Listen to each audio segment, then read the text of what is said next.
is Wednesday, just after 1, about 1:08, according to my computer clock. And one of these days, I'm going to figure out how to do the go live photo and actually have it take my photo. So far, it gets the top of my head, and that's about it. So right now, I'm connecting to the internet just in case I want to Google something as we're talking. The last few sessions, 2 or 3 sessions that have gone live, have been heavy talk on training, a little bit about diet, some ultra running. It's been fun. It's been a fun discussion. I haven't gotten around to reading my blog, which is okay because it is not about just reading the blog. It's about whatever the moment calls for, whatever happens, whatever the conversation leads to. Conversation starts here with just me. And then if I'm lucky, if I'm fortunate, if I'm blessed, somebody shows up and we have a dialogue. I'd like to do, if I can figure it out fully, live sessions with someone, not so much an interview, although we could ask each other questions, um, but just sort of a conversation with somebody in particular, anyone in particular, and see where we go together along with whoever pops in to join that conversation. So the conversations have been very heavy on training. Yesterday was unique because it went all kinds of different places and all kinds of different places at once. It's not surprised that it can be heavily training influence, as I did start out with a burpee channel, although I actually started out posting my meditation. Well, years ago, decades ago, I started out reading poetry, my own poetry. And then last year, I started a channel because I needed to post my videos of me teaching meditation. I almost said medication. Hi, Milka. I'm talking about the origins of my burpee channel and how it started out. This is back in the early days of YouTube, just reading poetry. And then last year, doing the home videos for teaching meditation, which was very difficult for me to do, as you remember, as you pointed the camera at me, and then I would stumble through it the best that I could. Turning out better than I thought, at least according to, speaking wise, I have come a long way.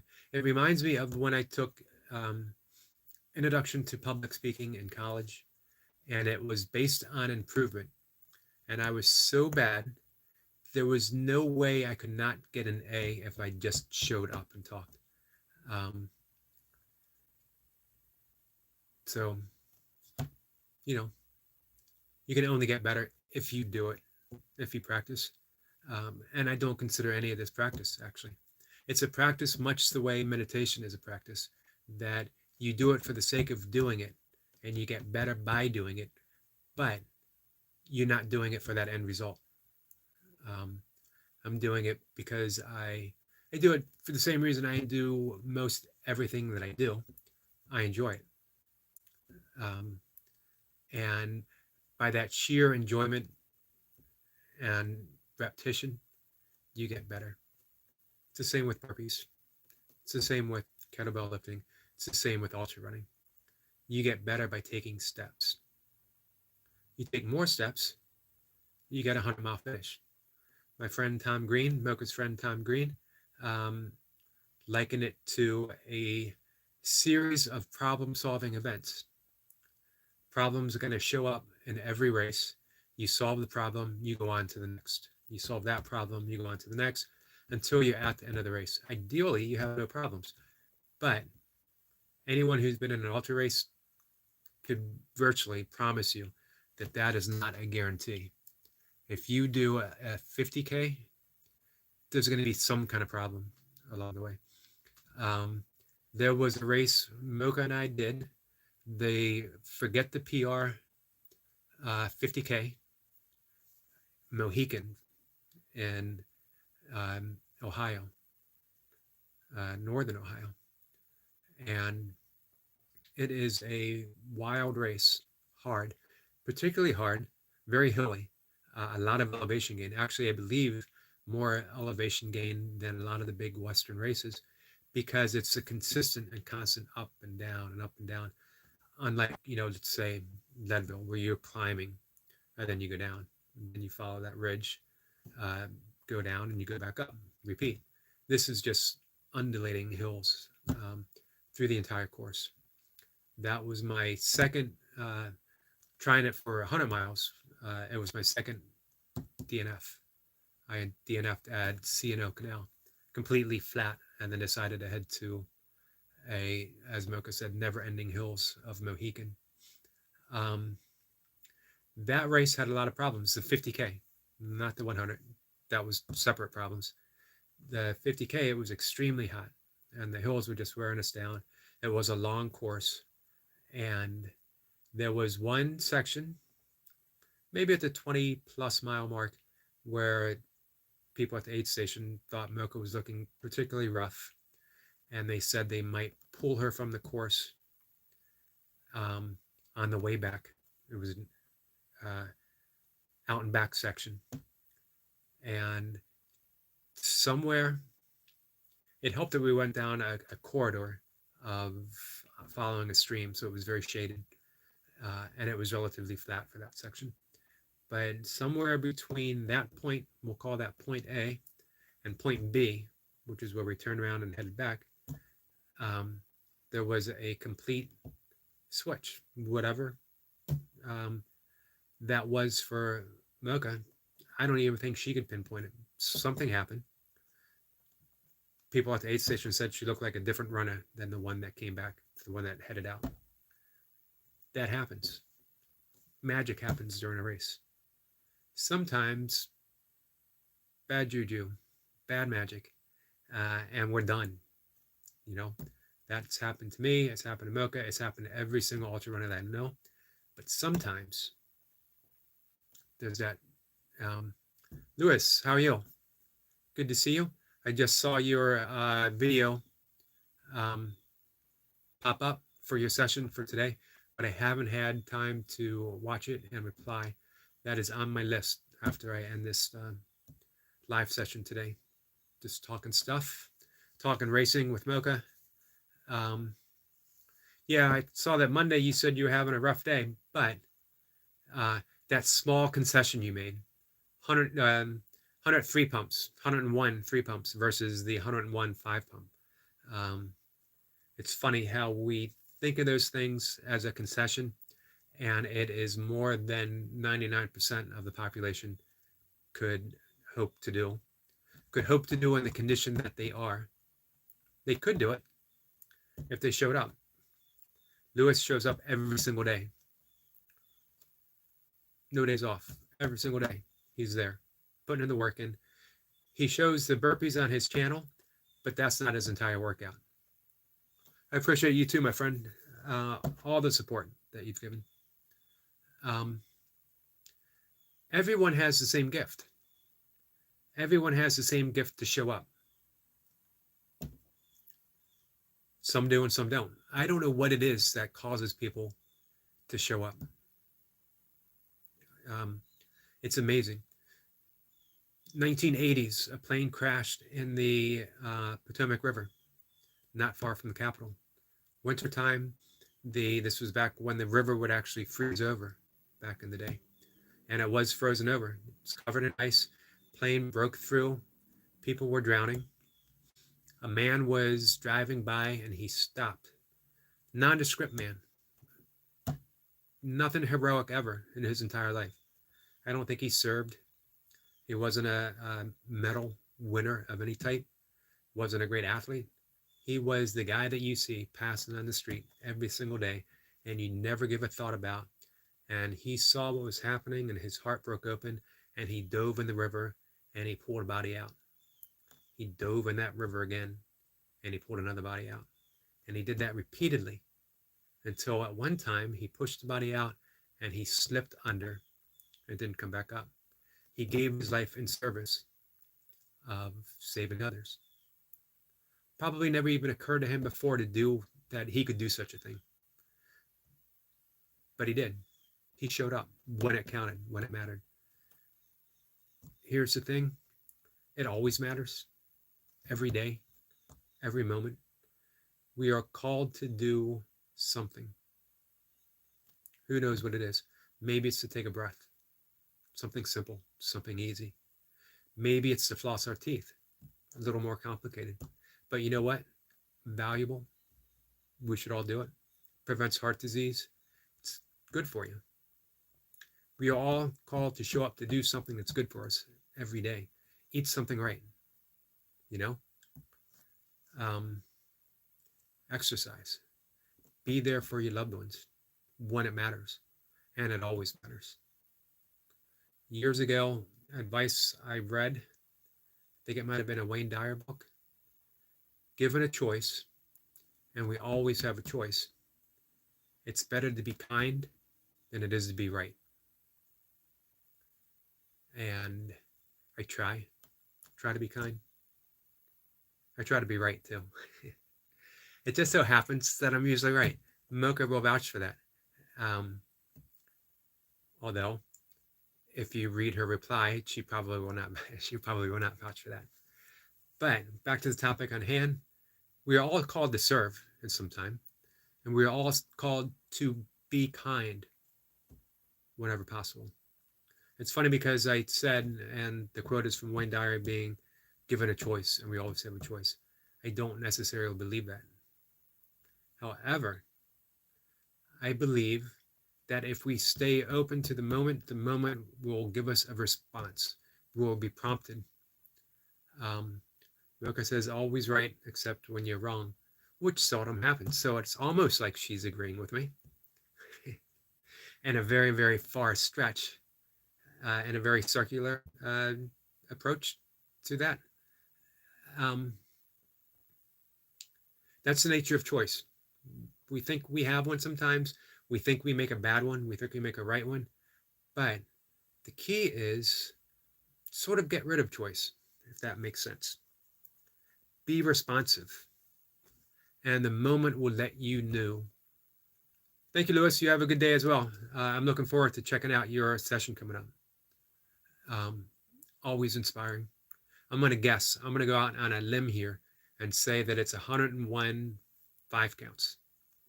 Just a guess. So here's the thing about choice. Again, did that guy choose to keep going in the river? Did he choose to save a life? Or did he just respond to what that moment called for without thought? And that's what I believe. Because I don't even believe it. I feel it. Having a belief sort of means that this is something based upon, well, I was wrong, 114 Navy SEALs. I was wrong about numbers and exercise, but not intent, not desire, not hard work, not effort. All of those would be highly apparent. If you check out It Is What It Is, his YouTube channel, Lewis, you'll recognize him. He's the one with that look of intensity and putting the work in no matter what.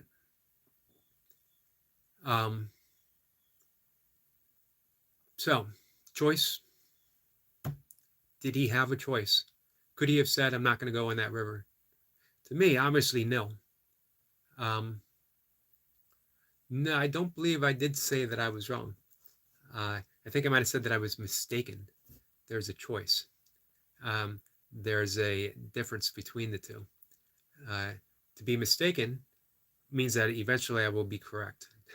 I will be right. To be wrong means I'm just wrong. Not that I would know. Here's the funny thing. On a serious note, I'm perfectly okay with being wrong. I often am, almost continuously so.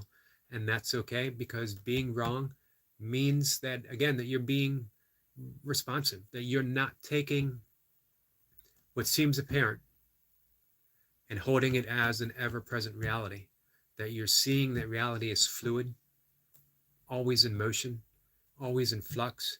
So, how can you actually be wrong? It's impossible. Anthony Robbins said that we're never wrong because we are always, uh, I haven't quoted Anthony Robbins in probably 20 years, so I might get this right. I might get this wrong. Um, we always produce a result. We're never wrong because we always produce a result. Now, what we do with that result is what matters. It's not being right. It's not being wrong. Um, and that's actually good. Mocha says that she had a supervisor in the military who said that he was never wrong, just sometimes misinformed. And that's along the lines of what Anthony Robbins said, that he produced a result. Now, here's another funny thing. Airplanes in flight are very, very often 99% off course. It's never straight from here to there. It's never from New York to London. It's not in a straight line. It's zigzagging. It's going. It's self-correcting until eventually it pinpoints and it lands. That's how we navigate through life. It's not about being right. It's not about being wrong. Shakespeare said it best. Nothing is good nor bad unless thinking makes it so. Nothing is right or wrong unless thinking makes it so. What do we do with the results? Are they helping us? Are they serving us in any way? If I don't floss my teeth, I get a result, a not very pleasant result. However, if I floss my teeth every day, I get a much, much better result. My teeth are healthy, my gums are healthy, I prevent heart disease, I'm doing something that's good for me. If I show up to work out, I get a result. I get fitter, I get stronger, I get in better shape, I protect my heart, I protect my immune system. So there's the question. What are you doing today that makes you of service to yourself, to others? In the end, there's no difference.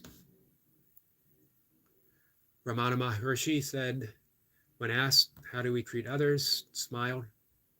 The answer was actually in the smile, in the silence.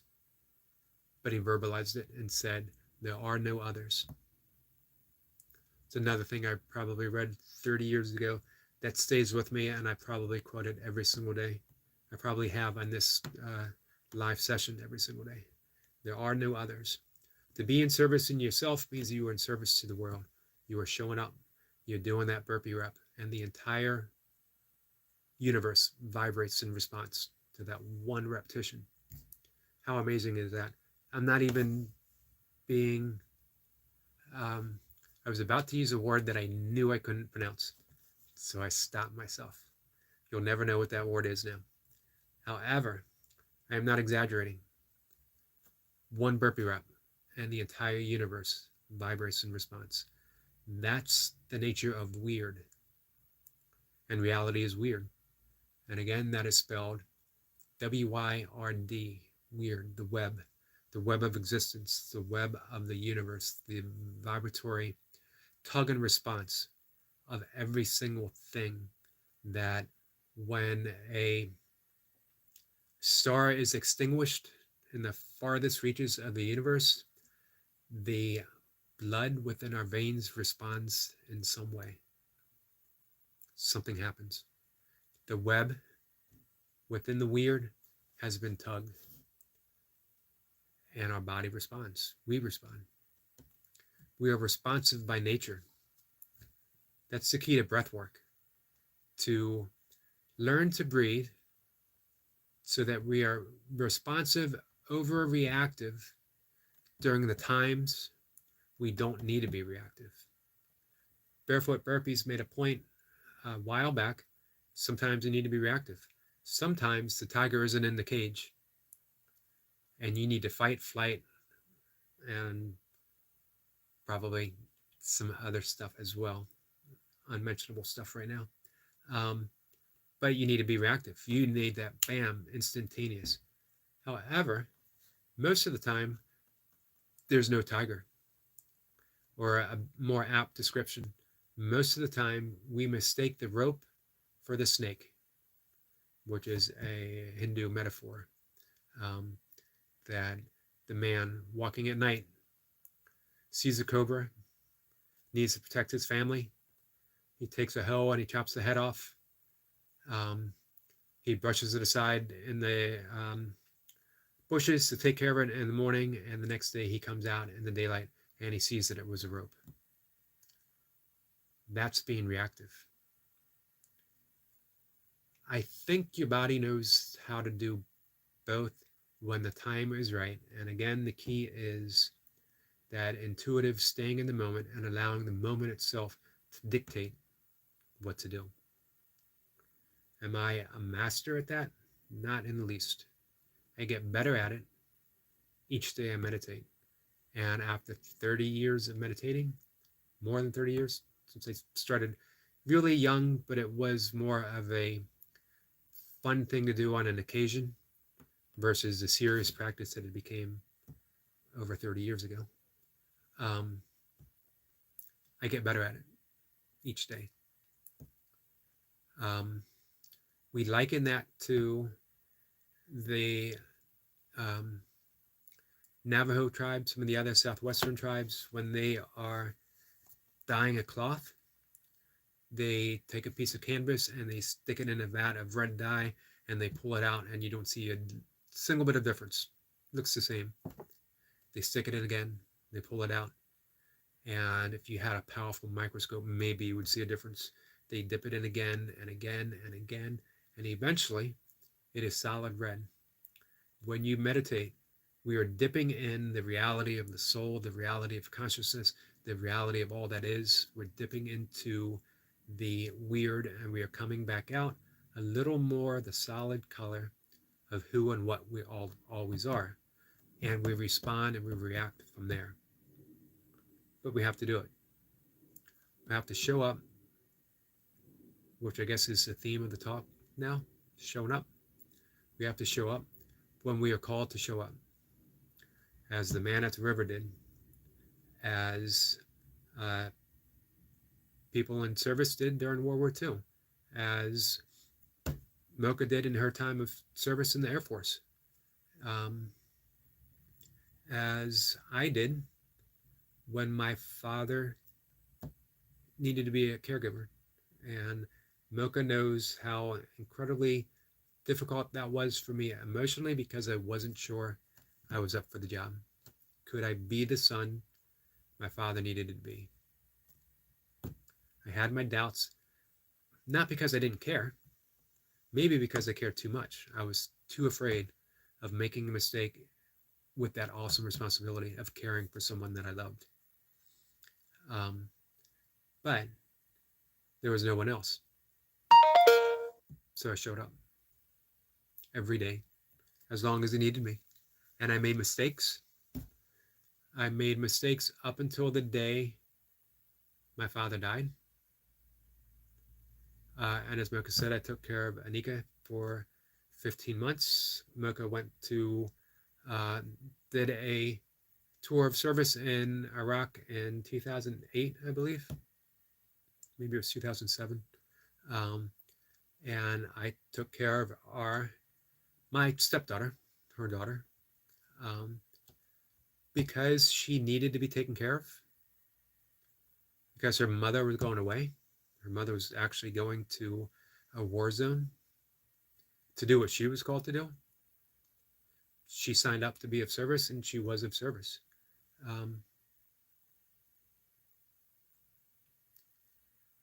Well, I appreciate hearing that, Mocha. She said that I always doubt myself when it comes to taking care of others, which is true, because it is such a heavy responsibility, but it's really the only responsibility that we have, to take care of others, and then to point that finger back and realize that there are no others.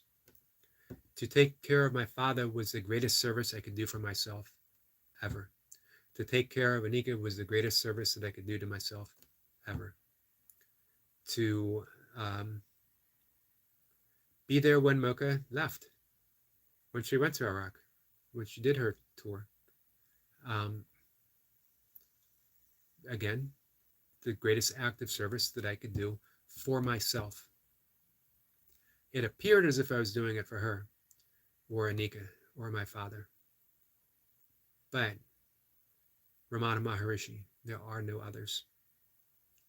Caring for them extended the care in my return. I wrote about that continuously, constantly, during that time of caregiving in my blog, that it broke me open. It was, as a Navajo, I became the solid color of compassion, of caring, of consistency, of being there whenever my dad needed me. He had a bell in every room. If he needed it, he rang, and I showed up. My brother showed up.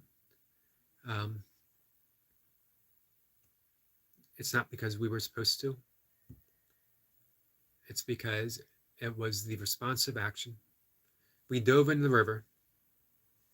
It's the same as that man did. It's just a different river. Sort of.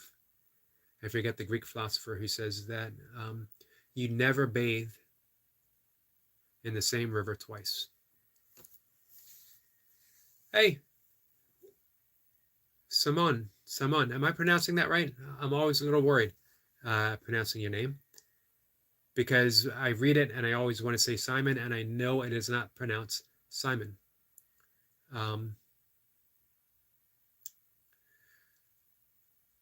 How are things with you? You're one of my favorite people to talk books and meditation and those topics with. Always have insightful comments, and you always have great training programs that you put out there. To me, the two are kind of related, because the more insightful you are in your life, the more you can see how to structure a good training program for others and for yourself. Because insights don't have a partiality. You don't have keen insights when you're open, when you're listening to your heart, when you're listening to your soul, when you're listening to pure consciousness. There's no partiality. There's no difference between a good training program and a good meditation protocol. They're just small distinctions within that web of weird that we were talking about again.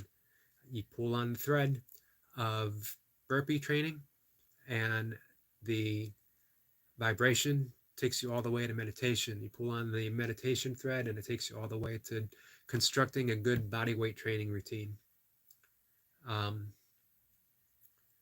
As well, you've done the David Goggins running challenge.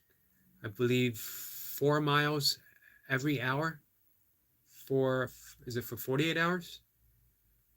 That is a worthy challenge of any ultra runner. I think even in my height of my ultra running days, I would have been hard pressed to finish that. Pretty amazing. I'm glad you enjoyed the book. Born to Run, start the first paragraph of the very first chapter, and I knew I was going to run 100 miles. Before I even purchased the book, I opened it up and I read first paragraph. I read the epigraph, the Tao, first step taken, and then I read the first paragraph, and I was going to buy the book, and I also knew I was going to run 100 miles. Just weird that way. What am I reading at the moment? I am rereading for the probably 4th or 5th time Eckhart Tolle's A New Earth, and it's amazing At one point, I dismissed it. Yeah, get me talking about Born to Run. I will talk about that for hours and what happened. I've actually met Chris McDougall several times, and he is an amazing author and a very warm and funny man. It was great to spend time with him. Mocha met him as well at a book signing that we went to. Um, I have no doubt that you will do an ultra marathon relatively soon. And I say relatively soon, meaning probably within a 5-year time, because there's what we're doing now. We pursue that until it's time to pursue something else. And we know when it's time because we get that calling and we have to do something else because it literally grabs us by the throat. It literally grabs us by the heart. It literally grabs us by the soul and it says, do this and do this now. That's what Born to Run did with me. That's what all kinds of things. That's what burpees did to me. I was doing some heavy one-arm kettlebell work and some body weight stuff. I stumbled upon Busy Dad, Max Edwards' channel, and I thought, oh, you know what? I'll give this a try. How hard can 20 minutes of burpees be? I was in good shape. And I don't remember how many I got, but I knew that was it. My path now for the foreseeable future was going to be burpees. And I bugged Mocha relentlessly until she did some burpees. I bugged Mocha relentlessly until she ran a 50K. Her second race ever. She did a half marathon and then 2 years later, 50K. The funny thing about A New Earth, I read it when it first came out and dismissed it. New Age nonsense. I was into something deeper. Different stage of consciousness. I was dedicated to my meditation path, to yoga, specific type of yoga. I didn't need Eckhart Tolle, although I did enjoy The Power of Now. I didn't need him telling me about A New Earth. And then I read it a few more times, a little more insight. And the last time I read it before this one of those moments I mentioned earlier where it breaks you open. And I realized, one, how egoic my first reply to Eckhart Tolle was. And how much I invested myself into my practices, which is the opposite aim of what your practices should be doing. Your practices should break you open. You shouldn't be dogmatic about them. They should bring you to the experience of right now and whatever that holds, and let go of all that stuff that you carried with you, thinking this is how things should be. This is how I should do things. This is the path that I should be on, and this is the path you should be on because it's the same path that I'm on. Again, that's being reactive. And through the years, slowly, surely, a little bit here, a little bit there, one meditation session after another, 1 mile of running after another, one morning of sun salutation after another, the little things that are meant to break you open broke me open. Life is infinitely easier now, even as it's difficult in so many other ways. And what I mean is basically, I will always be heartbroken over the loss of my father, and yet I feel him every single second of my life. I will always be broken open by whatever experience, and in that breaking, I will hold everything. It's a pretty expansive place to be, that you are allowing yourself to be wrong, you're allowing yourself to be reactive, you're allowing yourself to be a dick, you're allowing yourself to be whatever, and yet at the same time, you're smiling, you're warm to yourself. You're literally holding yourself because there's nothing but space to engulf you. It's as Nagarjuna talks about. It's everything playing against everything. And in the end, it's just nothing. Or as the Heart Sutra says, emptiness is form, form is emptiness. When we realize that emptiness, then we are intimate with every single aspect of form, without choice. We don't have a choice in what we're intimate with because we just are. We can't say this and not that because this is that. Again, it's a pretty amazing place to be. And yet, I'm no different than I was 20 years ago. I'm just a little more broken open. And life has a tendency to do that to all of us. Ultra running has a tendency to do that to you. Maybe few things break you open to that extent than ultra running, because at the end of a race, at mile 97, at mile 30, on a hard fought 50K, it's not willpower that's going to pull you across that finish line, at least not every time, because you spent that willpower at mile 20 or at mile 26, especially if you're a marathon runner and you get to mile 26 in your first ultra and you think, well, this sucks. I got 5 more miles to go. I'm supposed to be done. My body thinks I'm supposed to be done. My mind thinks I'm supposed to be done. And yet somehow you take that next step and the step after and the step after, and eventually you're at the finish line. But it wasn't willpower that took you across that line. It was pure spirit, pure consciousness, pure brokenness, and the embrace of it all. So that's my take. That's my take on ultra running and meditation and caregiving and being a husband or whatever.